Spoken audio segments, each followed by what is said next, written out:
Hey, what's going on, everybody? Welcome back to Civil Engineering Academy. My name's Cody. Let's go ahead and get started.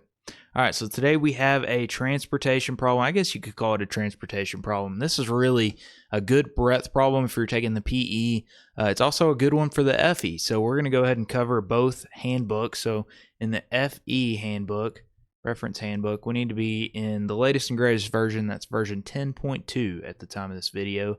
You need to be looking on page, let's see, 309 is what I have written down. And then for the PE, if you're taking the PE reference handbook, that's an R right there. This is going to be version 1.2, so make sure you grab that guy. And this is going to be page 289, all right?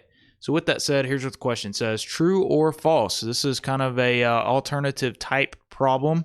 So they can ask you this. They can have you select true or false, not just A, B, C, or D. So true or false, a line in the southwest quadrant on a horizontal plane has a positive departure and a negative latitude. So you just need to know departures, not departments, departures and latitudes. And so whenever you go on those pages, it basically gives you the free answer. So what I would do is I would search latitude or departure, and I would look in the handbook until you find it. But basically, here is what we're dealing with. So we have let's see, we have an axis, basically a north-south axis and an east-west axis. And basically, it's asking us if we have a line in the southwest quadrant, which is this guy.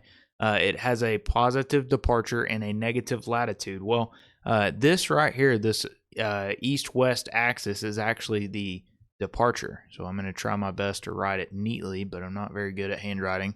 And then this north-south axis, this is actually called the latitude. All right, and so you can kind of see where we're going with this now. And so you kind of notice that we're ultimately, I mean, this is the positive and this is the positive, right? That's the positive latitude, positive departure. We're in negatives for both of this guy. So this one's going to be false. So you can kind of see how we are, you know, if you kind of project out onto the departure axis, we're in the negative here. And same thing with the latitude. We're also in the negative here. So it was right about the negative latitude, but it was not right about the positive departure. It said we had a positive departure. We do not. We have a negative one. So that's why this one's going to be false. All right. So hope this video helps. Hope it clears some things up. We'll catch you next time.